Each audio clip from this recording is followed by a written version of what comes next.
Hello everyone, today we will discuss helium neon laser. तो जैसा हमने लास्ट वीडियो में डिस्कस किया था, जिन्होंने main component of laser, ruby laser, spontaneous की प्रॉपर्टी, जिन्होंने वो वीडियो नहीं देखे वो एक बार उस वीडियो को देख ले। उनका लिंक मैं डिस्क्रिप्शन में ऐड कर दूंगा, ठीक है। तो जैसे हीलियम नियॉन लेजर की बात करें तो लेजर की फुल फॉर्म क्या होती है? Light amplification by stimulated emission of radiation. Stimulated emission हमने डिस्कस किया है। इट इज, अगर हम हीलियम नियॉन लेजर या किसी भी लेजर की बात करें तो लेजर का प्रिंसिपल क्या होता है? Stimulated emission. तो लेजर किस प्रिंसिपल पे बेस्ड होता है? Stimulated emission. ऐसे ही हीलियम नियॉन लेजर भी किस प्रिंसिपल पे बेस्ड है? आपका स्टिमुलेटेड एमिशन। तो 1960 में जब पहला लेजर आया, रूबी लेजर, जो हमने लास्ट वीडियो में डिस्कस किया था, उसकी ड्रॉबैक थी कि उसका जो आउटपुट था वो पल्स फॉर्म में था। पल्स फॉर्म मतलब on off on off on off, pulse निकल रही थी, लेजर रुक रही थी, निकल रही थी, रुक रही थी, इस तरह से पल्स फॉर्म में था। तो उस ड्रॉबैक को दूर करने के लिए ही 1960 में Ali Javan and William R Bennett ने हीलियम नियॉन लेजर दिया। तो और जो हीलियम नियॉन लेजर से हमें आउटपुट मिला वो कैसा था? कंटिन्यूअस फॉर्म में था। हीलियम नियॉन लेजर से जो आउटपुट मिला वो कैसा था? कंटिन्यूअस फॉर्म में था। ये 1960 में जब रूबी लेजर आया उसके 18th मंथ बाद हीलियम नियॉन लेजर आया। हम कह सकते हैं 1961 और 1962, ठीक है। सबसे पहला क्वेश्चन कि इन्होंने हीलियम और नियॉन को ही क्यों लिया? जैवन और वेनेट ने हीलियम और नियॉन को ही कंसीडर क्यों किया? क्योंकि हीलियम और नियॉन के जो एनर्जी लेवल होते हैं वो सेम होते हैं, लगभग एनर्जी लेवल क्या होते हैं? सेम एनर्जी के एनर्जी लेवल होते हैं। इसलिए ही जैवन और बेनेट ने हीलियम और नियॉन को कंसीडर किया। दूसरी बात, इन्होंने क्या किया? हीलियम और नियॉन का मिक्सचर ले लिया। हीलियम और नियॉन का मिक्सचर 10:1 और कुछ बुकों में 7:1 भी दिया हुआ है। तो उन्होंने 10:1 के रेशो में इनका दोनों का मिक्सचर ले लिया। क्योंकि हीलियम का जो एटॉमिक वेट होता है कितना होता है भाई? आपका 4 AMU, और नियॉन का कितना होता है? आपका 20.1 AMU, लगभग 20.1 AMU। तो हमने देखा कि हीलियम नियॉन हीलियम के कंपैरिजन में कितना? 4 टाइम्स ज्यादा भारी होता है। तो यानी कि नियॉन बहुत कम एनर्जी लेते ही कहां चला जाएगा? एक्साइटेड एनर्जी स्टेट में चला जाएगा। और नियॉन क्या है? नियॉन की जो एटॉमिक वेट है कितना? 20.1 है, तो इसे ज्यादा एनर्जी चाहिए। तो यहां पर क्या है कि जो मेन प्रोसेस करेगा लेजर का वो तो ये करेगा, और उसकी हेल्प कौन करेगा? ये हेल्प करेगा। तो हीलियम आपका नियॉन जो लेजर डेवलप करेगा उसमें जो हेल्प करेगा, मेजॉरिटी में कौन है यहां पर? हीलियम। और माइनॉरिटी में कौन है? नियॉन। यानी कि मेजॉरिटी वाले क्या करेंगे? भाई जब हम किसी को एनर्जी देंगे तो ज्यादा से ज्यादा प्रोबेबिलिटी किसकी है? मेजॉरिटी वाले की। तो मेजॉरिटी एनर्जी को लेकर एक्साइटेड स्टेट में जाएंगे, वहां से अपनी एनर्जी नियॉन एटम को ट्रांसफॉर्म करेंगे, और वहां से हमें क्या मिलेगी? लेजर, जो हम अभी डिस्कस करने वाले हैं। तो ये था, इसका बेसिक था कि हीलियम नियॉन लेजर 1960 में Ali Javan and William R Bennett ने दिया, ठीक है। It is a 4 level laser और गैस लेजर। भाई गैस लेजर क्यों बोलते हैं? क्योंकि एक्टिव मीडियम अगर गैस का बना है तो गैस लेजर, लिक्विड का बना है तो लिक्विड, सॉलिड का बना है तो सॉलिड लेजर, सेमीकंडक्टर का बना है तो सेमीकंडक्टर। इसका जो एक्टिव मीडियम है किसका? हीलियम और नियॉन गैस का, इसलिए इसे हम क्या बोलते हैं? Gas laser. इस output is continuous form, output is continuous. Clear है? इसके बाद हम क्या किस पे आते हैं? हम इसके बाद आते हैं कंस्ट्रक्शन पे। हम इसके बाद किस पे आते हैं? कंस्ट्रक्शन पे आते हैं, या फिर इसमें हम ये भी लिख सकते हैं it's principle is stimulated emission of radiation, ठीक है। इसके कंस्ट्रक्शन हमें पता है, हमने जो मेन कंपोनेंट ऑफ लेजर में डिस्कस किया था उसमें जो कंस्ट्रक्शन के लिए हमें क्या चाहिए वो क्या क्या है? मेन कंपोनेंट कौन कौन से हैं आपके? एक तो एक्टिव मीडियम है पहला, दूसरा क्या है? ऑप्टिकल रेजोनेटर है, तीसरा क्या है? आपका पंपिंग है। तो हम सबसे पहले डिस्कस करते हैं एक्टिव मीडियम। तो हमें पता है कि एक्टिव मीडियम क्या होता है? एक्टिव मीडियम एक ऐसा मीडियम होता है, एक ऐसे मटेरियल का बना होता है जिसमें कि पॉपुलेशन इन्वर्जन की कंडीशन एग्जिस्ट करे। और पॉपुलेशन इन्वर्जन की कंडीशन कहां पर एग्जिस्ट करती है? आपकी मेटास्टेबल स्टेट में। यानी कि एक्टिव मटेरियल में आपकी एक मेटास्टेबल स्टेट भी होनी चाहिए। ऐसा मीडियम हमें कंसीडर करना है। तो इन्होंने क्या किया? इन्होंने एक क्वार्ट्ज ट्यूब ली। इन्होंने एक क्वार्ट्ज ट्यूब, इस क्वार्ट्ज ट्यूब इसीलिए बोलते हैं हम क्वार्ट्ज ट्यूब। इस क्वार्ट्ज ट्यूब में इन्होंने हीलियम और नियॉन का मिक्सचर भर दिया 10:1 के रेशो में। तो इन्होंने जो हीलियम नियॉन का मिक्सचर बना 10:1 में, तो एक्टिव मीडियम में आप कौन कौन है, हीलियम नियॉन, और दोनों क्या है, गैस, तो इसको हम क्या बोलते हैं, गैस लेजर, इसलिए हम क्या बोलते हैं इसे, गैस लेजर। अब हीलियम और नियॉन का मिक्सचर भर दिया 10:1 में, तो ये क्या होता है एक्टिव मीडियम, एक ऐसा मीडियम जिसमें पॉपुलेशन इन्वर्जन की कंडीशन एग्जिस्ट करे, मेटास्टेबल स्टेट हो। लेकिन हीलियम नियॉन लेजर में हमने क्या लिया, हीलियम और नियॉन का मिक्सचर भर दिया 10:1 के रेशो में। इसके बाद हमें क्या चाहिए, इसके बाद चाहिए हमें ऑप्टिकल रेजोनेटर। ऑप्टिकल रेजोनेटर के लिए हम किसका यूज करते हैं, ऑप्टिकल रेजोनेटर के लिए हम यूज करते हैं 2 मिरर का। तो हमने यहां पर 2 मिरर यूज कर लिए,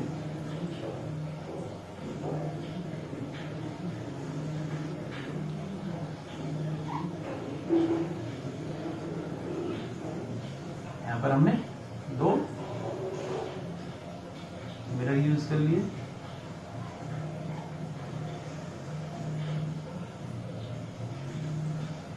एक मिरर क्या होता है हमारा, एक मिरर होता है हमारा पार्शली रिफ्लेक्टिंग,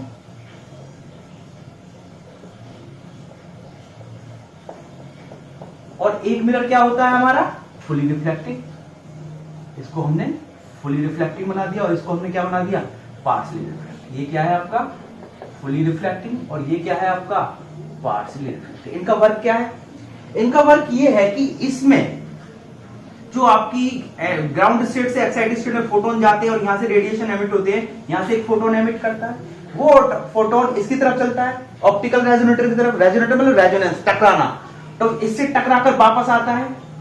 जब ये वापस आ रहा है तो एक्साइटेड स्टेट में ऑलरेडी और फोटोन होते हैं, तो इस पे फोर्स ऑफ अट्रैक्शन लगाता है। एक से आपके कितने हो जाते हैं, 2, ये 2 इधर जाते हैं, इससे टकराते हैं फुली रिफ्लेक्टेड से, इधर आते हैं, फिर से 2 कितनों को बनाते हैं, 4, 4 से 8, इसी तरह से प्रोसेस होता रहता है। और जब हाईली इंटेंस हो जाती है तो यहां से हमें क्या मिल जाती है, लेजर लाइट मिल जाती है। जब लाइट हाईली इंटेंस फोटोन हो जाते हैं तो यहां से क्या है, पार्शियल रिफ्लेक्टेड से हमें क्या मिल जाती है, लेजर लाइट मिल जाती है। तो ऑप्टिकल रेजोनेटर के लिए हमें क्या यूज करें, 2 मिरर। अब आया पंपिंग। पंपिंग के लिए इसमें हम पंपिंग के लिए हमने डायरेक्ट इलेक्ट्रॉन मेथड यूज करते हैं। उसके लिए हम या तो इनपुट को डीसी कर दें, या तो हम इनपुट को क्या लगा दें, एक डीसी इनपुट सोर्स दे दें, या आरएफओ, या तो हम डीसी सोर्स दे दें या और आरएफओ, रेडियो फ्रीक्वेंसी ऑसिलेटर। कितनी फ्रीक्वेंसी का, 4 × 10⁷ हर्ट्ज का हम या तो डीसी सोर्स लगा दें या आरएफओ लगा दें। तो पंपिंग क्या प्रोसेस है, pumping is the process by which ground state atom jump into the excited energy state, और क्या कह सकते हैं, जो पॉपुलेशन इन्वर्जन की कंडीशन को अचीव करे। तो उसके लिए हमने पंपिंग सोर्स के लिए इसमें क्या यूज किया है, इसमें इलेक्ट्रॉन डिस्चार्ज मेथड यूज किया है, और इलेक्ट्रॉन डिस्चार्ज मेथड के लिए हमने क्या यूज किया है, डीसी सोर्स और आरएफ। क्लियर है। तो सबसे पहले एक्टिव मीडियम के लिए क्या लिखोगे, it is a medium, it is a medium which is made of a material in which the condition of population inversion is exist, that is which consists a metastable state. In helium neon laser, in active medium we consider a mixture of helium and neon in the ratio 10:1. Here helium is in majority and neon is in minority. ठीक है। The length, इसकी length कितनी लेते हैं हम, लगभग 80 centimetre. The length of quartz tube is 80 centimetre and diameter is 0.5 centimetre. Clear है। ये तो हो गया इसके एक्टिव मीडियम के बारे में। अब तो नंबर 2 पे क्या है, optical resonator. Heading number 2, optical resonator. For optical resonator here we use 2 mirror, one is fully reflected या fully silvered and other is partially reflected, by which we get laser light. Clear है। Number 3, pumping. Pumping is the method. Number 3, pumping is the method by which the ground state atom jump into the excited energy state. Ground से यहाँ है pumping दी, energy लेकर कहाँ चले गए, excited. तो ground state atom is jump into the excited energy state or which achieve the condition of population inversion. Here electric discharge method is used for pumping. Yeah, in helium neon laser electric discharge method is used for pumping. For this we use a DC source or a radio frequency or oscillator of 4 × 10⁷ hertz. Clear है। ये यहां पर आपकी construction होती है। ठीक है। इसके बाद आती है आपकी वर्किंग। वर्किंग के लिए क्या करोगे आप, डीसी सोर्स या आरएफ रेडियो फ्रीक्वेंसी ऑसिलेटर को क्या करोगे, ऑन करोगे, इसका स्विच ऑन करोगे। स्विच ऑन करते ही यहां से क्या होगा भाई, आपका डिस्चार्ज होगा। डिस्चार्ज के कारण इसमें क्या फ्लो करेगी, करंट फ्लो करेगी।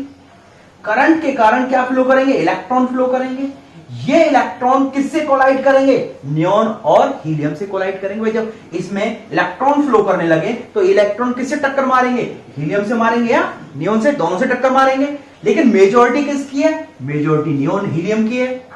मेजॉरिटी किसकी है, हीलियम की। तो प्रोबेबिलिटी किसकी ज्यादा हो जाएगी टकराने की, कोलाइड करने की, हीलियम की। तो ये हीलियम से कोलाइड करेंगे, टकराएंगे। इलेक्ट्रॉन हीलियम से टकराकर अपनी एनर्जी किसको ट्रांसफॉर्म कर देगा, हीलियम को ट्रांसफॉर्म कर देगा। किसको ट्रांसफॉर्म कर देगा, हीलियम को ट्रांसफॉर्म कर देगा। तो यहां पर हम डिस्कस करते हैं एनर्जी लेवल डायग्राम में इसका।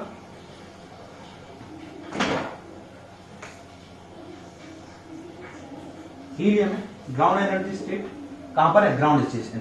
तो यहां पर इलेक्ट्रॉन आया, इसके अंदर सारा प्रोसेस कहां होगा, एक्टिव मीडियम में होगा। तो यहां पर इलेक्ट्रॉन आया, इलेक्ट्रॉन हीलियम से टकराया, हीलियम को टकराकर एनर्जी दे दी। हीलियम उस एनर्जी को लेकर एक्साइटेड एनर्जी स्टेट में चला गया। ठीक है, ये एक्साइटेड एनर्जी स्टेट या मेटा स्टेबल स्टेट बोलेंगे इसे हम। ये मेटा स्टेबल स्टेट में पहुंच गया, मान लो एक्साइटेड के बाद 20.61 इलेक्ट्रॉन वोल्ट। इस एनर्जी लेवल की एनर्जी कितनी है, 20.6 वोल्ट। धीरे धीरे यहां पर क्या हुए आपके, ये हीलियम एटम आने लगे। धीरे धीरे क्या हो रहा है, एटम्स एनर्जी ले रहे हैं, एक्साइटेड मेटा स्टेबल स्टेट में पहुंच रहे हैं, मेटा स्टेबल स्टेट में पहुंच रहे हैं, जहां condition of population inversion achieve होगी। ये क्या करेंगे, ये कोलाइड करेंगे किससे, नियोन एटम। तो इसमें से कोई भी एक एटम क्या करता है, कोलाइड करता है किससे, नियोन से, और अपनी एनर्जी किसको ट्रांसफॉर्म कर देता है, नियोन को ट्रांसफर कर देता है। और ये नियोन उस एनर्जी को लेकर अपनी मेटा स्टेबल स्टेट में जंप कर देता है। मैंने थोड़ी सी ऊपर बनाई है, उसका भी डिस्कस करेंगे, मैंने इसे थोड़ा ऊपर क्यों बनाया। ये एनर्जी होती है 20.66 इलेक्ट्रॉन वोल्ट, जबकि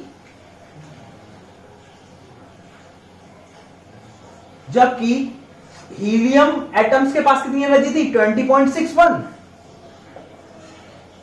और इसने नियोन को कितनी एनर्जी दी, 20.66। यानी कि एक्स्ट्रा एनर्जी कहां से आ रही है, इसका मतलब है कि जो ये हीलियम एटम्स थे कहां थे, मेटा स्टेबल स्टेट में। कौन सी स्टेट में, मेटा स्टेबल स्टेट में। इस मेटा स्टेबल स्टेट में क्या कर रहे थे, एक दूसरे से कोलाइड कर रहे थे, टकरा रहे थे। टकराने के कारण इनकी क्या बढ़ गई, वेलोसिटी बढ़ गई। वेलोसिटी के कारण क्या इंक्रीज होगी, काइनेटिक एनर्जी इंक्रीज होगी। और काइनेटिक एनर्जी इंक्रीज कितनी हुई इसकी, 0.05 इलेक्ट्रॉन वोल्ट। जब 0.0 टकराने के कारण इनकी काइनेटिक एनर्जी, वेलोसिटी इंक्रीज हुई, वेलोसिटी के कारण काइनेटिक एनर्जी कितनी इंक्रीज हुई, 0.05। तो टोटल एनर्जी इनके पास कितनी हो गई, 20.66 इलेक्ट्रॉन वोल्ट। और ये इस एनर्जी को किसको ट्रांसफॉर्म कर देंगे, नियोन। और यही क्या होती है, नियोन की मेटा स्टेबल स्टेट, लगभग किसके बराबर, हीलियम एटम की मेटा स्टेबल स्टेट। इसलिए ही हमने हीलियम लिए, क्योंकि इनकी इस एनर्जी स्टेट एक दूसरे के लगभग बराबर होती हैं। तो ये क्या करा, एनर्जी को ट्रांसफॉर्म कर दिया। तो ये इस एनर्जी को लेकर अपनी मेटा स्टेबल स्टेट में चला गया। अब इस मेटा स्टेबल स्टेट से क्या करेगा, ये नीचे जंप करेगा। क्या करेगा, ये दूसरी एनर्जी स्टेट में जंप करेगा। ये एनर्जी स्टेट कितनी है, लगभग 18.7 इलेक्ट्रॉन वोल्ट। और एक फोटोन एमिट करेगा ऑफ रेडिएशन 6328 एंगस्ट्रॉम का। स्पॉन्टेनियसली ये हायर अपनी मेटा स्टेबल स्टेट में लोअर एनर्जी स्टेट में जंप करता है और एक फोटोन एमिट करता है 6328 एंगस्ट्रॉम, और वो एनर्जी लेवल कितना है, 18.7 इलेक्ट्रॉन वोल्ट। इससे ये नीचे जंप करता है और एक फोटोन एमिट करता है।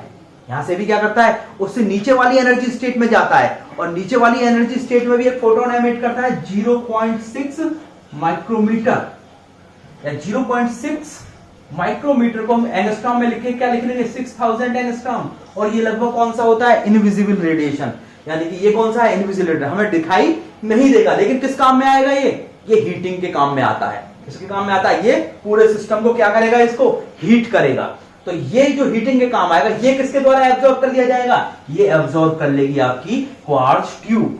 इस जो ये जो फोटोन निकला है, ये क्या काम आ रहा है, हीट का काम कर रहा है, हीट कर रहा है सिस्टम को, पर एब्जॉर्ब किसके द्वारा किया जा रहा है, ये क्वार्ट्ज ट्यूब। इसे ही क्वार्ट्ज ट्यूब एब्सॉर्ब कर लेगी। ठीक है, इस ये कौन सा ट्रांजैक्शन हुआ? ये हुआ स्पॉन्टेनियस ट्रांजैक्शन। कौन सा?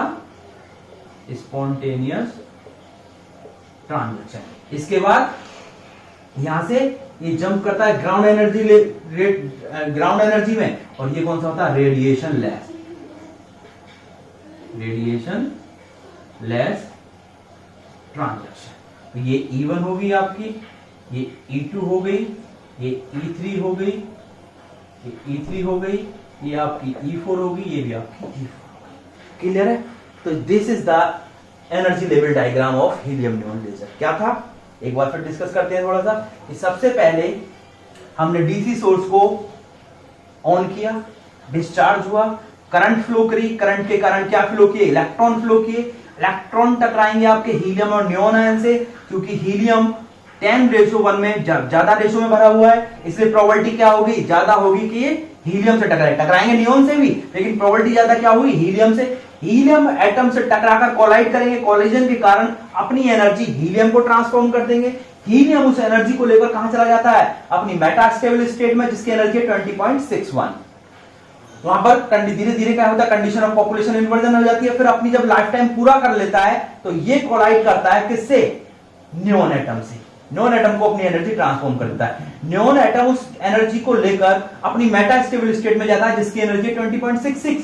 लेकिन हमने देखा कि पहले एनर्जी कितनी थी हीलियम के पास? 20.61, लेकिन इसने कितनी एनर्जी दी? 20.66, यानी कि एक्स्ट्रा एनर्जी कहां से आई? तो हमने देखा कि ये जो यहां पर एक्साइटेड स्टेट में हीलियम एटम थे, ये आपस में कोलाइड कर रहे थे। कोलिजन के कारण क्या हुई? इनकी वेलोसिटी इंक्रीज हुई। वेलोसिटी इंक्रीज के कारण क्या इंक्रीज हो गई? इनकी काइनेटिक एनर्जी। और कितनी एनर्जी हुई? 0.55। तो टोटल कितनी हो जाती है इनके पास? 20.66 इलेक्ट्रॉन वोल्ट। इस एनर्जी को इसको ट्रांसफर किया, ये यहां पहुंच गया। यहां से ये लोअर में जंप करता है, कितना एमिट कर देता है? 632 एंगस्ट्रॉम का फोटोन एमिट कर देता है। यहां से नीचे, नीचे से नीचे, ये स्पॉन्टेनियस। यहां पर ये 0.6 माइक्रोमीटर का, ये किस काम में आता है? इनविजिबल रेडिएशन है। ये सिर्फ हीटिंग के काम आता है, जो कि एब्जॉर्ब कर लिया जाता है हमारी क्वार्ट्ज प्लेट से। ठीक है भी। और ये फोटोन आपके यहां पर ऐसे चलता है, टकराता है, टकराकर वापस आता है। यहां पर धीरे धीरे क्या होंगे? नंबर ऑफ फोटोन क्या होंगे आपके? इंक्रीज कर जाएंगे। तो जब ये टकराकर वापस आएगा, एक ऐसा हो चुका होगा कि जिसका लाइफ टाइम पूरा नहीं हुआ होगा यहां पर, तो क्या करेगा? उसे अट्रैक्ट करेगा। अट्रैक्ट के कारण कितने हो जाएंगे? 2 हो जाएंगे। ये 2 जो जाकर इससे टकराएंगे, टकराकर फिर वापस आएंगे। इतने यहां पर क्या होंगे? 2 ऐसे होंगे जिनका लाइफ टाइम पूरा नहीं होगा। ये 2 उन 2 को अट्रैक्ट करेंगे तो कितने हो जाएंगे? 4। और यही प्रोसीजर इसमें क्या होगा? रिपीट होता रहेगा, और आपको क्या मिलेगी? Highly intense continuous laser light मिल जाएगी। क्लियर है? तो वर्किंग के लिए कैसे लिखोगे? वर्किंग में लिखेंगे व्हेन RFO और DC सोर्स, कुछ भी लिख सकते हो, is switch on, then it discharge through which a current is flow in a quartz tube, that is electron flow in the quartz tube. Then electron collide with the helium or neon atoms, but helium atom are in the ratio 10 ratio, helium and neon atom are in the ratio 10:1. Hence the probability of collision is maximum with helium atom, because helium is in majority and neon atom is minority. By absorbing this energy which is given by electron, helium atom jump into the metastable state of energy 20.61 electron volt. ठीक है? Some of these atom collide with the neon atom in ground state and transferring the energy 20.66 electron volt. कितनी transform कर दी? 20.66 electron volt. Bracket में 20.61 plus 0.05 electron volt due to the collision of helium atom. Due to the collision of helium atom. Bracket बंद। Bracket के बाद लिखोगे this extra 0.5 energy come from the collision of helium atom in the excited energy state. Due to collision, her velocity is increased, due to which kinetic energy increase, and we get 20.66 electron volt energy. Clear है? Clear है भाई? Now we achieve the condition of population inversion in energy state E4। In energy state E4 में हमें क्या मिल जाएगी? Now we achieve the condition of population inversion in energy state E4 which is the requirement of laser action, जो requirement है laser action के लिए। Now the neon atoms in E4 energy state jump into the E3 energy state and emits a photon of wavelength 6328 angstrom. Then it jump into the E3 to E2 spontaneously by emitting a photon of 0.6 mu m wavelength, which is equivalent to invisible.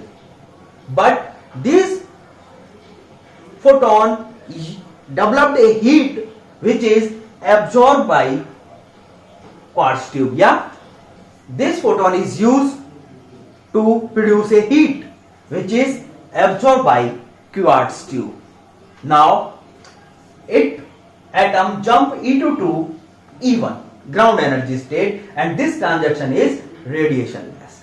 This process repeated again and again, and we get a wavelength of 6328 angstrom which is continuous. तो इसकी एक importance क्या होगी कि इससे जो output मिलता है वो क्या मिलता है? हमें कंटिन्यूअस मिलता है, क्योंकि रूबी लेजर और इसका अगर आप पूछ लें कि helium neon laser ruby laser पे आउटपुट पे क्यों बेस्ट है, क्यों प्रेफर करोगे आप? क्योंकि इसका जो आउटपुट है वो कंटिन्यूअस है। उसका आउटपुट कैसा था? पल्स फॉर्म में था।